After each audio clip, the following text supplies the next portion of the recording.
ایک اور مشہور واقعہ جو ہے بچپن سے سنتے آئے ہیں کہ ابو بکر صدیق رضی اللہ عنہ کی جو ہے وہ میت جب روضہ رسول پر رکھی گئی کے سامنے رکھی گئی تو وہ تالا بھی خود ہی کھل گیا، کنڈی بھی خود ہی کھلی اور دروازہ بھی خود ہی کھلا۔ اس کے بعد جو ہے وہ آواز بھی آئی کہ حبیب کو حبیب سے ملا دو۔ غالباً ابو بکر صدیق رضی اللہ عنہ کی کوئی وصیت تھی، وہ کہتے ہیں مولا علی کو وصیت کی تھی۔ یہ سر ہوتی سی کسی زمانے میں، اس کی اب جو انجینئرنگ ہوئی ہے نا، ہمارے ایک بڑے قریبی بڑے بیبے سے بھائی ہیں، پہلے بریلوی تھے، اللہ نے ان کو ہدایت دی، انہوں نے ایک چینل بنایا انڈرسٹینڈ اسلام۔ انہوں نے یہ ساری کہانیوں کی پوسٹ مارٹم میری ویڈیوز کے ساتھ کر دیا ہے۔ وہ جو رو رو کے بڑے وجد میں یہ واقعات سنایا کرتے تھے، ان کی کہانیاں کھل گئی ہیں۔ یہ بالکل کہانی ہے، جلال الدین سیوطی نے کہانی لکھی ہے، حدیث کی کتابیں سے سپورٹ نہیں کرتی، حدیث میں بالکل الٹ ہے۔ صحیح بخاری کے اندر موجود ہے کہ 3700 نمبر حدیث ہے، بڑی لمبی حدیث ہے حضرت عمر کی شہادت کے اوپر، کہ جب سیدنا عمر فاروق رضی اللہ تعالیٰ عنہ کو زخم لگے اور پھر ان کی حالت یہ ہوئی کہ معدہ چونکہ کٹ گیا تھا، جو کھاتے تھے وہ معدے کے رستے نکل جاتا تھا۔ ان کو جب یہ نظر آیا کہ اب میں نہیں بچ پاؤں گا، تو انہوں نے ابن عمر کو بلا کے کہا کہ اماں عائشہ کے پاس جاؤ، ان سے کہو کہ روضہ رسول میں مجھے ساتھ دفن ہونے کی اجازت دیں حجرہ عائشہ کے اندر، اور یہ نہیں کہنا کہ امیر المومنین نے بھیجا ہے، کہنا ہے کہ عمر ابن خطاب چاہتا ہے، آئی ایم نو مور امیر المومنین۔ ہو سکتا ہے کہ وہ اول الامر منکم کے تحت میرا حکم نہ مانتے ہوئے یہ کر دیں، اجازت ان کی مرضی دے دیں، اگر انہوں نے دے دی ٹھیک، نہیں تو مجھے مسلمانوں کے قبرستان میں دفن کر دینا۔ ابن عمر گئے تو سیدہ عائشہ نے کہا یہ تو جگہ میں نے اپنے لیے رکھی تھی، لیکن آج میں عمر کو اپنے پہ ترجیح دیتی ہوں۔ ابن عمر نے کہا کہ ابا جی اجازت مل گئی۔ انہوں نے کہا واللہ میرے لیے زندگی میں اس سے بڑی اور کوئی سعادت نہیں تھی کہ میں رسول اللہ کے ساتھ دفن ہوتا۔ جنت کے ٹکڑے میں سر، بخاری مسلم میں حدیث ہے، میرے گھر سے میرا ممبر جنت کا ٹکڑا ہے۔ امام بخاری نے اس پہ باب باندھا ہے، قبر رسول سے ممبر رسول جنت کا ٹکڑا ہے۔ مسلم میں حدیث ہے جس نے مدینے کے مصائب پہ صبر کیا میں اس کا شفیع ہوں۔ میرے بھائیو، جامعہ ترمذی میں ایک حدیث ہے کہ اللہ کے نبی علیہ السلام نے فرمایا کہ ہو سکے تو مدینے میں مرو، یعنی کوشش کرو اس میں سکونت اختیار کرو، جو مدینے میں مرے گا میں اس کا شفیع ہوں گا قیامت والے دن۔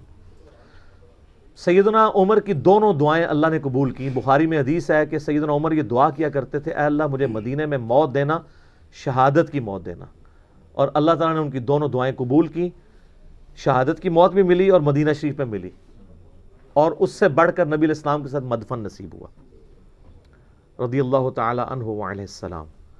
تو سر اس واقعے میں تو ان کو چاہیے تھا، وہ یہ کہتے ہیں کہ مجھ سے پہلے پریسیڈنٹ سیٹ ہے، حضرت ابو بکر کے لیے بھی کنڈی کھلی تھی اور آواز آئی تھی حبیب کو حبیب سے ملا دو، تو تم جا کے میری میت بھی روضہ رسول کے سامنے رکھ دینا، خود بخود کنڈی کھلے گی۔ جبکہ ایک پریسیڈنٹ سیٹ ہے، یہ تو نہیں ہے کہ ایک کچا یار ہے دوسرا پکا یار ہے، ایسا تو نہیں تھا۔ تو یہ ہے بخاری شریف، وہ ہے کہانی شریف، جھوٹ۔ بخاری اور مسلم دونوں میں حدیث ہے، عبداللہ ابن عباس کہتے ہیں کہ سیدنا عمر کی میت رکھی تھی، ایک شخص میرے پیچھے آ کے کھڑا ہوا، اس نے اپنی کونی میرے کندھے پہ رکھ کے کہا رحمک اللہ، اے عمر تجھ پہ اللہ رحم فرمائے، میری خواہش تھی کہ میں تیرے اعمال کے ساتھ اللہ کے حضور پیش ہوں۔ میں نے بارہا رسول اللہ سے سنا تھا صلی اللہ علیہ وآلہ وسلم، میں ابو بکر اور عمر داخل ہوئے، میں ابو بکر اور عمر نکلے، میں ابو بکر اور عمر فلاں جگہ گئے، میں ابو بکر اور عمر نے اس کی تصدیق کی، مجھے امید تھی کہ تم اپنے دو ساتھیوں کے ساتھ جا ملو گے، یعنی رسول اللہ صلی اللہ علیہ وآلہ وسلم اور سیدنا ابو بکر۔ تو ابن عباس کہتے ہیں میں نے مڑ کے دیکھا تو وہ شخص جو سیدنا عمر کی منقبت بیان کر رہا تھا وہ مولا علی تھے۔ تو اس میں بھی ہے میں ابو بکر عمر، میں ابو بکر عمر۔ تو سر اگر ابو بکر کے لیے رضی اللہ تعالیٰ عنہ یہ کنڈی کھلی، تالا کھلا، تو حضرت عمر کے لیے بھی کھل جاتا۔ حضرت عمر والا واقعہ بخاری میں آ گیا، اس لیے ہمارے پاس یہ کتابوں کا دین ہے۔ سر پھر ہم کیوں نہ کہیں مرنے سے پہلے اے مسلمان کر لے اس پہ غور، کتابوں کا خدا اور ہے، بابوں کا خدا اور، بلکہ کتابوں کا دین اور ہے اور بابوں کا دین اور، یہ تو کتابوں کی چیز ہے۔ ٹھیک ہو؟ فضائل اعمال اور فیضان سنت میں شیخ احمد رفاعی کے حوالے سے ایک بڑا ہی مشہور واقعہ نقل ہوا ہے کہ سن 555 میں روضہ شریف کی حاضری کے موقع پر نبی صلی اللہ علیہ وآلہ وسلم کے قبر مبارک سے ہاتھ باہر نکال کر 90,000 لوگوں کی موجودگی میں اپنا معجزہ ظاہر فرمایا۔ آپ معجزات کے منکر ہیں؟ اگر نہیں تو پھر آئے دن اس واقعے کا مذاق کیوں اڑاتے ہیں؟ اس لیے مذاق اڑاتا ہوں کہ یہ کہانی ہے، اس طرح کا کوئی معجزہ ہونا ہوتا تو صحابہ کرام کے ساتھ ہوتا. یہ نہیں ہے کہ آپ ہر چیز کو معجزہ کہہ کے مان لیں گے. تو میں پھر ایک فیبریکیٹ کرتا ہوں کہ سیدنا ابوبکر نے اپنے زمانے میں ایک ایسی سیڑھی بنائی کہ صحابہ کرام ایک نماز چاند پہ ادا کرتے تھے, دوسری مدینہ شریف میں. تو میں کہوں آپ منکر ہیں؟ کہانی ہے. نبی علیہ السلام کا یہ معجزہ اس وقت کیوں نہیں ظاہر ہوا؟ سقیفہ بنی ساعدہ میں مولا علی اور سیدنا ابوبکر کے حوالے سے جو کچھ ہوا, وہ سب سے بیسٹ موقع تھا کہ نبی علیہ السلام قبر مبارک سے آواز دیتے کہ بھئی آپس میں صلح صفائی کے ساتھ رہو. 6 مہینے حضرت علی ناراض رہے ہیں, بعد میں حضرت ابوبکر کو بلوایا انہوں نے, اور پھر حضرت ابوبکر نے بھی اس مس ہینڈلی کے اوپر رو پڑے. تو پھر حضرت علی نے کہا میں آپ کی لانیہ بیعت کروں گا. میرا اس پہ یوٹیوب پہ کلپ ہے, سیدہ فاطمہ کا قاتل کون, لاکھوں لوگوں نے دیکھا, وہ آپ دیکھیں, میں نے پورا بریف کیا ہے. تو اس وقت تو کوئی نہیں ایسا ہوا. سیدہ عائشہ جب جنگ جمل کے لیے نکلی ہیں, بعد میں جو وہ روتی تھی, اس وقت نبی علیہ السلام آواز دے دیتے, اسی حجرے سے تو نکل کے گئی ہیں. سیدہ عائشہ سے کوئی ضعیف روایت ثابت کرے کہ 47 سال اس حجرے میں رہنے والی لاڈلی ترین بیوی کو کبھی نبی علیہ السلام کی زیارت ہوئی ہو, اور اگر ہوئی ہوتی وہ چھپاتی نا. صحابہ کرام کو جب حضور کی زیارت ہوتی تھی وہ بتاتے تھے. سیدہ فاطمہ کو ہوئی ہو جو ان کے غم میں فوت ہو گئی. یہ سب کہانی ہے. اور پھر کہتے ہیں جی وہ 90,000 کا مجمع موجود تھا. 90,000 کا مجمع تو آج سے 150-200 سال پہلے مسجد نبوی میں نہیں آتا تھا. اور دوسرا 90,000 کی موجودگی میں اگر ہاتھ نکلے تو کتنے بندے دیکھ سکتے ہیں؟ 90,000 بندہ تو تب دیکھے گا کہ وہ نبی علیہ السلام قبر سے نکل کے کسی اونچی جگہ پہ چڑھتے. وہ کہتے ہیں شیخ احمد رفاعی نے وہاں اشعار پڑھے کہ مصر سے میری روح آ کے آستان اقدس پہ حاضری دیتی تھی, اب جسموں کے ملاپ کی باری آئی ہے, اپنا ہاتھ نکالیں میں بوسہ دوں. تو اس کے برخلاف تو بخاری میں حدیث ہے 1010 کتاب الاستسقاء چیپٹر میں حضرت عمر کہتے ہیں اے اللہ جب تک تیرے نبی ہم میں موجود تھے انا کننا نتوسل الیک بنبینا, ہم تیرے نبی کے وسیلے سے تیری طرف متوجہ ہوتے تھے. اب ہم ان کے چچا کو لے کے آئے ہیں تو ان کی برکت سے دعا سے بارش نازل فرما دے تو بارش نازل ہو جاتی. حضرت عمر تو نہیں گئے ہیں کہ یا رسول اللہ آپ کی مبارک زندگی میں بھی آپ کی مبارک انگلیوں سے پانی کے چشمے جاری ہوتے تھے. اور مسلم شریف میں ہے کہ حضرت عمر کے مشورے پہ ایک دفعہ ایسے ہوا تو وہ کہتے ہیں کہ میں نے خود بھی دیکھا ہے, آپ نے پہلے بھی میرے مشورے پہ ایسا معجزہ آپ سے ظاہر ہوا تھا, تو ہاتھ مبارک قبر سے باہر نکالیں, ہم یہ پیالہ لے کے آئے تو پانی کے چشمے جاری ہو جائیں. ان کو پتا تھا نبی علیہ السلام سے وفات کے بعد اب یہ کمیونیکیشن نہیں ہو سکتی. ہمارا درود و سلام پہنچتا ہے, سن نسائی میں حدیث ہے, زمین میں کچھ فرشتے سیاحت کرتے ہیں, میرے امتیوں کا سلام میرے تک پہنچاتے ہیں, جو ہم پڑھتے ہیں السلام علیکہ ایھا النبی صلوات بر محمد و آل محمد اللہم صلی علی محمد و علی آل محمد. کسی بابے ہوتے درود نہیں ہوتا سرکار. ہاں جی. اچھا پھر ابو داؤد میں حدیث ہے, اور امام ابو داؤد نے اس کے اوپر باب باندھا ہے قبر رسول کی حاضری والے چیپٹر میں سے لے کے ہیں کہ جو بندہ نبی علیہ السلام پر سلام عرض کرتا ہے, اللہ تعالیٰ نبی علیہ السلام کی روح کو متوجہ کرتا ہے, لوٹا دیتا ہے, وہ سلام کا جواب بھی دیتے ہیں. کہتے ہیں دیکھیں جی ثابت ہو گیا. تو اس سلام کے جواب کی آواز آتی ہے روضہ شریف پہ کسی کو؟ نہیں. تو جب آواز نہیں آ رہی تو ہمارا پہنچنا بھی برزخی, جواب دینا بھی برزخی. ورنہ آپ ہمارا پہنچنا کہہ رہے ہیں کہ فزیکل ہے کہ وہ سن رہے ہیں, پھر ان کا جواب بھی فزیکل ہونا چاہیے. کتنی انٹلیکچوئل بات ہے. یہ سب برزخی معاملات ہیں, اور یہ انہوں نے دین میں خود سے چیزیں داخل کی ہیں. ابو داؤد میں حدیث ہے میری قبر پہ میلہ مت لگانا, تم دنیا کے کسی بھی حصے میں درود پڑھو گے اللہ تمہارا درود میرے تک پہنچا دے گا. صلوات بر محمد و آل محمد اللہم صلی علی محمد و علی آل محمد. تو یہ شیخ احمد رفاعی والا واقعہ بالکل جھوٹا گستاخانہ واقعہ ہے. نبی علیہ السلام کو کوئی چیز مجبور نہیں کر سکتی. سورہ انبیاء کے اندر آیت ہے کہ جو دنیا سے چلا گیا اب قیامت تک دنیا میں واپس نہیں آئے گا. یہ کہتے ہیں حضرت عیسیٰ علیہ السلام مردے زندہ کرتے تھے, وہ دنیا میں واپس نہیں آتے تھے, وہ صرف دکھاتے تھے مردوں کو زندہ کر کے. وہ حضرت عیسیٰ کے نبی ہونے کی گواہی دیتے تھے, پھر وہ اسی وقت مر جاتے تھے.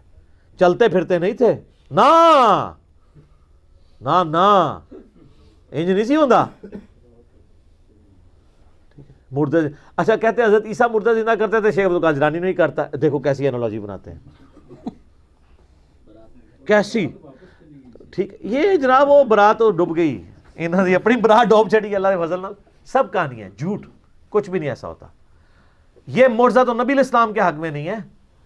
سورہ انبیاء پڑھیں, نام ہی انبیاء ہے, نبیوں کے بارے میں عقیدہ کیا ہو. 17واں پارہ سٹارٹ ہو رہا ہے, اس کے پہلے صفحے پہ لکھا ہے کہ اگر یہ نبی ہے تو وہ معجزے کیوں نہیں ہمیں دکھاتا جو اگلے انبیاء کے یہ خود ہم سے بیان کرتا ہے. ہائے دسو, قرآن تو نفی کر رہا ہے اور کافروں کا اعتراض لے کے آ رہا ہے کہ یہ کیوں نہیں مردے زندہ کرتا, اس کے لیے آسمان سے بجلی کیوں نہیں نازل ہوتی ہماری قربانی کو کھا جائے. سورہ بنی اسرائیل میں 8 معجزات وہ کہتے تھے یہ کر کے دکھائے, آسمان پہ چڑھ کے بتائے, اشارہ کرے تو اس کے لیے باغ بن جائے. اللہ نے فرمایا تم کہہ دو میں ایک بشر ہوں, رسول ہوں, معجزات اللہ کے پاس ہے. تسی کہہ دو شیخ عبد القادر نہیں سب کچھ کر سکتے ہیں. سر کوئی پیغمبر بھی کچھ نہیں کر سکتا سوائے وہ معجزات جو اللہ اٹیچ کرتے. حضرت موسیٰ علیہ السلام نے جب پہلی دفعہ عصا پھینکا تھا تو ڈر کے بھاگے کیوں تھے؟ اگر انہوں نے خود ہی بنایا تھا تو. جیسا بچہ پہلی دفعہ جب ماچس جلاتا ہے نا تو ڈرتا ہے نا, اس کے بعد وہ کئی بار جلاتا رہتا ہے, چیزوں بھی آگ لا چھڑتے ہیں. کیوں؟ کہ اس کے ایکسپیرینس میں چیز آ جاتی ہے. اگر حضرت موسیٰ نے خود عصا کو بنایا ہوتا اژدہا تو پہلی دفعہ ڈر کے نہ بھاگتے. پھر اللہ نے کہا نہیں ہاتھ لگا واپس آ جائے گا. اچھا, اس کے بعد پھینکتے تھے بن جاتا تھا. اور جب سمندری جھیل کے کنارے آئے مصر سے نکلتے ہوئے تو ساتھیوں نے کہا مروات تھا جے سرکار, پیچھے بھی موت آگے سمندر وہ بھی موت. تو اس میں آتا ہے کہ حضرت موسیٰ علیہ السلام بھی دل میں خوف کھا گئے کہ اب میں کیا کروں. تو ہم نے موسیٰ کو وحی کی کہ یہ عصا پانی پہ مار راستہ بن جائے گا. تو خود کو نہیں تھا مار لیا انہوں نے. سر ان کو یہی پتا تھا کہ یہ عصا صرف اژدہا بنتا ہے, ان کو یہ نہیں پتا تھا کہ اس سے یہ بھی ہو سکتا ہے. اور سر وہ کر بھی لیتے, ہونا کچھ نہیں تھا, اس لیے کہ اللہ کا امر نہیں تھا. یہ سوئچ آپ آن کریں اور کرنٹ نہ ہو بیچ میں, تو اسی جتنا مرضی سونا سوئچ لگا دو کچھ نہیں ہوئے گا. کرنٹ ڈیوائن سپارک تو اللہ کا ہے نا. موسیٰ علیہ السلام چاہے جتنی بار مرضی سوٹا مار دے رستہ نہیں سی بننا جب تک اللہ نے اجازت نہیں دینی تھی. تو سر جب معجزات کا یہ حالت ہے بابے کتھے تو سر اے کھنگ کے ایک بار کھنگ کے کہو کہ مرنے سے پہلے اے مسلمان کر لے اس پہ غور, کتابوں کا خدا اور ہے بابوں کا خدا اور جب غور کر لے تو ایک دفعہ جھوم کے کہنا ہے نہ میں وہابی نہ میں بابی, میں ہوں مسلم, علم کتاب. ٹھیک ہو گیا جی, جزاکم اللہ. اگلا کوشچن ہے جی بھائی, ہم نے بچپن سے اپنے علماء کرام اور بزرگوں سے سن رکھا ہے کہ خانہ کعبہ کے اوپر سے کوئی پرندہ اور جہاز نہیں گزر سکتا, کیا یہ بات درست ہے؟ سر اب تو آپ یہ باتیں کہنا چھوڑ دیں. وہ ویسے نو فلائی زون ہے, ویسے اگر وہاں سے گزرنا. خانہ کعبے کے اوپر ہر سال لوگ چڑھے نہیں ہوتے بوٹوں سمیت فوجی جب وہ غلاف کعبہ چینج کر رہے ہوتے ہیں, وہ تو بوٹ لے کے چڑھے ہوتے ہیں. تسی کہتے ہو پرندہ نہیں گزر سکتا, وہ کیوں نہیں جل جاتے؟ کیونکہ یہ کہتے ہیں توہین ہے. پرندہ بچارہ پاؤں بھی نہ مارے, بچارہ ایویں اتو گزر جائے تو گستاخ. جڑے بوٹ لے کے چڑھے ہیں وہ کوئی گستاخ نہیں, وہ تو اوپر چڑھتے ہیں, ہر دفعہ چڑھتے ہیں. آپ دیکھ لیں محرم کے اندر بھی وہ غلاف کعبہ کی چینج ہونے کی سرمنی ہوتی ہے, اور ایک اور مہینے میں بھی سال میں 2 دفعہ چینج ہوتا ہے, وہ آپ لائیو دکھاتے ہیں وہ سعودیہ کے چینل کے اوپر. اور سر غلاف کعبہ پہ میں نے کبوتروں کی بیٹھیں خود دیکھی ہیں, گزرتے ہیں. کیوں نہیں گزرتے؟ اوپر جا کے بیٹھ بھی جاتے ہیں. جہاز اس لیے نہیں گزرتا کہ نو فلائی زون ہے, وہ وہاں پہ انہوں نے اجازت نہیں دی ہوئی کہ اس در سے جہاز گزرے. ویسے یہ نہیں ہے کہ وہ جہاز گزرتا ہے تو جناب ڈگ پہنتا ہے, انج نہیں ہوتا نہ اس طرح ہونا ہے. ورنہ یہ جو صحیح مسلم میں آتا ہے یزید کے زمانے میں منجنیق سے جو بمباری کی گئی تھی جس میں غلاف کعبہ بھی جلا تھا اور خانہ کعبے کی ایک دیوار ڈیمیج ہوئی تھی, اس ٹائم وہ تو جا کے کعبے کو ہی ڈیمیج کر دیا. اور حجاج ابن یوسف نے حضرت عبداللہ ابن زبیر کو شہید کرنے کے لیے جو لڑائی کی اس میں خانہ کعبہ شہید ہو گیا تھا. آپ کہہ رہے ہیں اوپر سے نہیں گزرتا, اگلے پھن کے ٹر گئے. اور بخاری مسلم میں حدیث ہے قرب قیامت میں ایک پتلی ٹانگوں والا حبشی کعبے کی اینٹ سے اینٹ بجا دے گا. وہ ابراہ کا لشکر ایک دفعہ ہی تباہ ہوا ہے. بالکل کہانی ہے, جھوٹ ہے. لہذا ایک دفعہ لوگ کہتے ہیں ایک دفعہ اچھی آواز نال کہو کہ آج تے ہو گئی وابی مسئلہ کے اہل سنت بریلویہ زندہ باد. ہم آپ سے صرف یہ کہتے ہیں کہ ایک دفعہ پیار محبت سے کہیں کہ مرنے سے پہلے اے مسلمان کر لے اس پہ غور, کتابوں کا خدا اور ہے بابوں کا خدا اور. جزاکم اللہ خیر علی بھائی. نیکسٹ کوشچن ہے, ہم نے کئی عاشقان رسول علماء دین اور بزرگوں سے سن رکھا ہے کہ گنبد خضرا کے اوپر سے کوئی پرندہ نہیں گزر سکتا, بلکہ گنبد خضرا کا سایہ بھی زمین پر نہیں پڑتا. سر زمین پہ کیسے پڑے؟ وہ زمین پہ ہے نہیں ہے نا, وہ دوسری سٹوری کے اوپر باقاعدہ بلڈنگ بنی ہوئی ہے, تو سایہ نیچے تک پہنچ نہیں پاتا نا. ٹھیک ہے, کیسے پڑے زمین کے اوپر؟ ٹھیک بات. اوپر والی جو بلڈنگ ہے اس کے اوپر پڑتا ہے, بالکل. یا بالکل جب سورج نکل رہا ہوتا ہے یا غروب ہو رہا ہوتا ہے اس وقت زمین پہ بھی پڑے گا, کیونکہ وہ پھر بڑی دور جا کے سایہ پڑتا ہے نا. رہا یہ کہ اس پہ پرندہ نہیں بیٹھتا.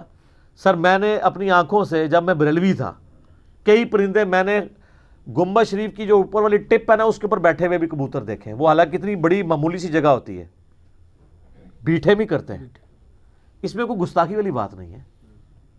حضرت حسین علیہ السلام کی لاش پہ گھوڑوں کی ٹاپوں کے نیچے روندی گئی ہے, تو حضرت حسین کی کیا کوئی بے ادبی ہو گئی ہے اس میں؟